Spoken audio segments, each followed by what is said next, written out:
Alô? Alô, pastor? A paz, quem fala? É o Maicon de Breve Deus. Maicon? Isso. Oi, Maicon, você fala de onde? Piedade. Piedade? Onde é Piedade? Piedade de São Paulo. Sorocaba. Ah, Sorocaba, tá. Região de Sorocaba ali. Bem-vindo, Maicon. Bem-vindo, meu irmão. Vamos lá, sua pergunta. Você tá na Viva Voz? Tô. Tira do Viva Voz, vamos ver. Fica no normal. Fala de novo, vamos ver. Da lição, Obrigado, pastor Deiro. fala sobre o Pai não gerado, eternamente Pai. Cristo, eternamente gerado pelo Pai, e Espírito Santo proveio dos dois. Queria saber esse mistério, como que se dá? Ok. Obrigado, meu irmão. Deus abençoe. Amém. Eu vou... Amém. Eu vou te dar um caminho para você pesquisar. Mas eu gostaria que você pesquisasse na sua pessoa, né, irmão? Cadê o Maicon, de Trindade? E na sua pessoa, todos os cristãos interessados, porque essas perguntas sobre Trindade e a lição da CPAD recente, a semana passada inteira está tendo perguntas sobre isso. Não sei quem escreveu essa lição, parece não ter sido muito claro na lição. E como é um assunto denso e a maior parte dos professores da escola dominical não tem assim uma capacitação profunda, mais ler a Bíblia ali e tal, e glória a Deus por isso, não é uma crítica não, tem que... É isso aí, o tanto que você sabe pode passar já, o que você sabe já pode passar e tá tudo bem, é assim que o reino cresce. Mas claro, se você pode buscar mais, você busca mais e entrega melhor. Então vamos lá, o caminho que eu vou deixar para você pesquisar, abra o Google, escreva a seguinte palavra esquisita, abre o Google e coloca assim, ó, entre aspas, filioque, F-I-L-I-O-Q-U-E, filioque, tá certo? Por quê? Porque essa palavrinha é a responsável por todo esse BO da revista de agora, mas pelo grande cisma da igreja, porque vocês acham que a reforma protestante que rachou a igreja, primeiro a reforma protestante nem rachou a igreja. O grande cisma chama-se o Grande Cisma do Oriente, do ano 1054, e o cisma do Oriente aconteceu justamente por esse tema, uma cláusula, essa palavrinha, filioque, né? Que significa, em latim isso, que em português significa edofilho. Edofilho. Porque a igreja romana alterou o credo do restante da história da igreja, do restante da igreja no mundo, adicionando essa pequena palavrinha, filioque, no latim, transformando a ideia de que Jesus, que o Espírito Santo era gerado pelo Pai e pelo Filho. O Espírito Santo era gerado do Pai e do Filho. E aí, os irmãos da igreja do Oriente não gostaram dessa ideia. E aí, houve então o que eu estou chamando de grande cisma do Oriente. Tá? Então, dá uma lida nisso que você vai procurar. Começa pelo Google. Nós temos um curso de especialização aqui na FTB, mas não estou falando isso por causa de vender curso, ou fazer você se interessar pelo curso. Se a sua dúvida é só sobre isso, nem compensa fazer o curso, é um curso de 3 semestres, é muita coisa. Mas essa polêmica é que gerou toda essa questão. E o Ocidente ele muda o credo. Lembra do credo niceno-constantinopolitano, que lá eu creio em Deus, o Pai Todo-Poderoso, em Jesus Cristo, lá. Então, você tem essa mudança no credo e a igreja do Ocidente, sediada em Roma, desembarca do restante da igreja no mundo. Tá? Isso no ano 1054. Agora, biblicamente falando sobre a sua pergunta, pastor, lá na apostila da lição da escola dominical, está dizendo que o pai é não gerado. Eu não estou com a revista aqui, tá? Mas eu vou falar a partir do que ele está falando. O pai é não gerado, o filho é gerado pelo pai e o Espírito Santo é gerado do pai e do filho. Ou seja, essa afirmação se torna signatária da visão romana, da polêmica do tal do filioque. Que é errado. Que, na minha opinião, também é errado. É João capítulo 1, verso 5. Por favor. João testificou dele e clamou dizendo: este era aquele de quem eu dizia que vem depois de mim, é antes de mim, porque foi primeiro do que eu, se referindo a Jesus. Então essa visão teológica romana, que na verdade não é a primeira igreja, na verdade a igreja romana é uma divisão da igreja primitiva, no ano 1054, e a divisão aconteceu exatamente por esta causa, por esta razão. Vamos tentar ajudar os irmãos aí da EBD, do CPAD. Seguinte, quando a gente lê 1 de Pedro 1:18 a 20, lá está escrito que não foi com prata, nem ouro, nem coisas corruptíveis que nós fomos comprados, mas pelo sangue de Cristo. Sangue de Cristo. Pega a palavra sangue. Conhecido, o que é conhecido? O sangue. Com efeito, ainda antes da fundação do mundo.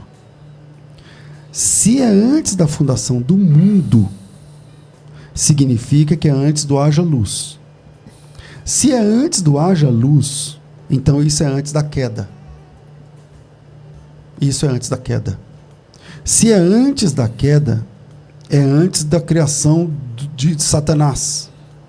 Se é antes da criação de Satanás, é antes do diabo, é antes de tudo. É antes dos anjos, é antes de tudo. Significa que antes de tudo só existia Deus.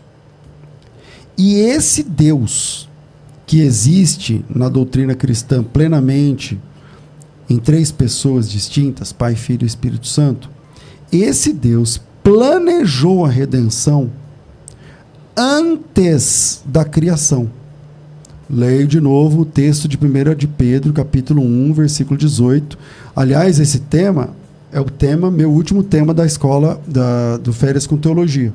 Tá? É o meu último tema do Férias com Teologia.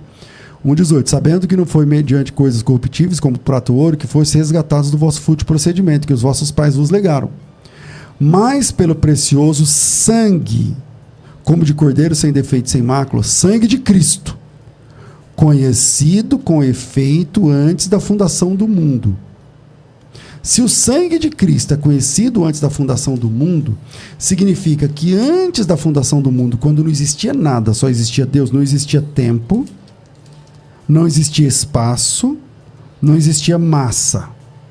Tá certo? Só existia Deus. E Deus é não temporal, não espacial. Tá certo? E não físico. Só existia Deus. E esse Deus que existe numa trindade perfeita, antes de dizer haja luz, definiu o plano da redenção. Ou seja, o plano da redenção na Bíblia é antes do plano da criação. Só compensou para Deus dizer haja luz, porque antes disso, ele, já sabendo o que ia acontecer, resolveu orquestrar o plano da redenção. Por isso que a Bíblia diz nesse texto que sem defeito, sem mácula, o sangue de Cristo, conhecido com efeito antes da fundação do mundo. Antes da fundação do mundo, já se falou do sangue dele. Sangue. Pastor, mas não tem nada. Pois é, não tem nada, mas já, o plano do sangue de Cristo vertido já está resolvido. E ele é chamado de Cristo, de ungido. Então você já tem aí a humanidade de Cristo, o sacrifício de Cristo, vicário, substitutivo de Cristo, isso antes de Deus dizer haja luz, antes do haja. Se é antes do haja, significa que tudo que existe só existe por causa do sangue de Jesus Cristo. É o sangue de Jesus Cristo que sustenta o universo. É o sangue de Jesus que sustenta, que traz à luz o mundo, o universo, o tempo, o espaço, a massa, tudo que nós conhecemos. Tudo está baseado no sacrifício do Filho. E aí, essa ideia, agora voltando para a lição da escola dominical, é o seguinte: se isso está decidido antes do haja luz, significa que o Filho é decidido que ele será filho antes do haja luz. Então, antes do haja luz é antes do tempo, né? Se é antes do tempo, é eterno. É antes da eternidade. É da eternidade passada. Não sei como falar. Mas essa decisão, essa decisão é antes do tempo. Essa decisão vem da eternidade. Então, ele é eternamente filho. Por quê? Porque antes de existir tempo, ou seja, na eternidade, foi decidido que ele será o Filho bendito de Deus. Esse que é igual a Deus, não teve por usurpação ser igual a Deus, mas humilhou-se a si mesmo. Esse que já existia na forma de Deus, com Deus antes de tudo e qualquer coisa, antes de qualquer tempo, antes de tudo isso, foi decidido que as tarefas do Pai, do Filho e do Espírito Santo no plano da redenção seriam essas. Então o Espírito Santo é o Consolador, o Filho é o Salvador, ele é o escolhido e tal. E depois que esses papéis foram decididos, então compensou a Trindade dizer haja luz. Por isso que a Bíblia diz em Colossenses que tudo foi feito por meio dele. O prefixo grego por meio, isso é Colossenses 1:15, eu acho, deixa eu ver. Colossenses, peraí, 1:15, eu estou em dúvida desse texto, não sei se é esse.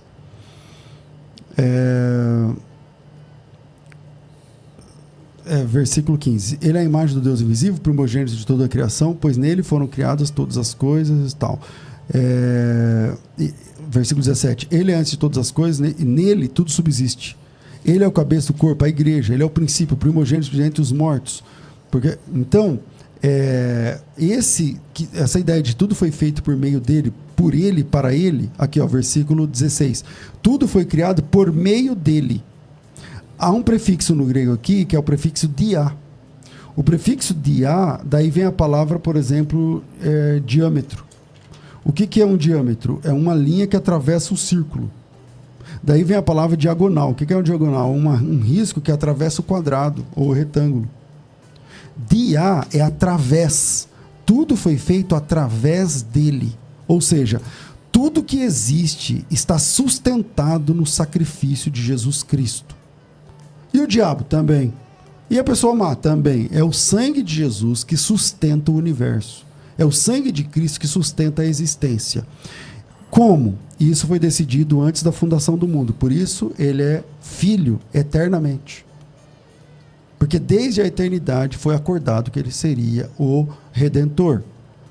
Entende? Então, os papéis da Trindade, do Pai, do Filho e do Espírito Santo, na missão de buscar e salvar o que se havia perdido, eles não foram decididos a toca de caixa. Deus não arregala o olho, Deus não leva susto. Deus não fala, nossa, e agora? Não.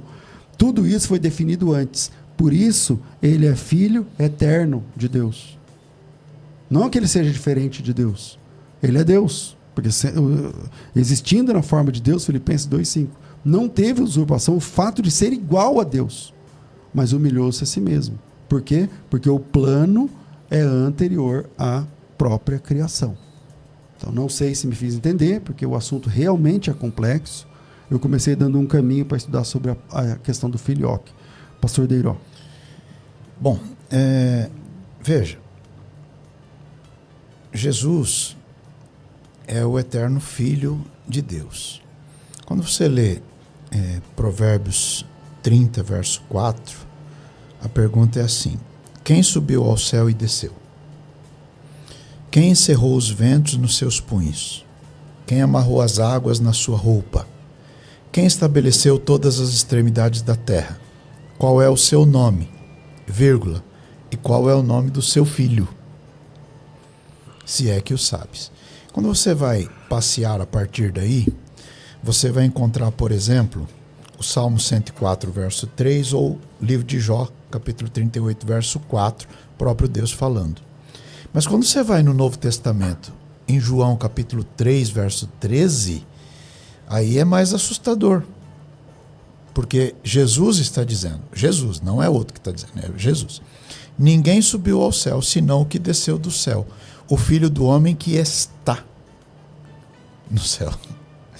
Então, o Verbo de Deus se fez carne. Jesus é o Emanuel, é Deus conosco.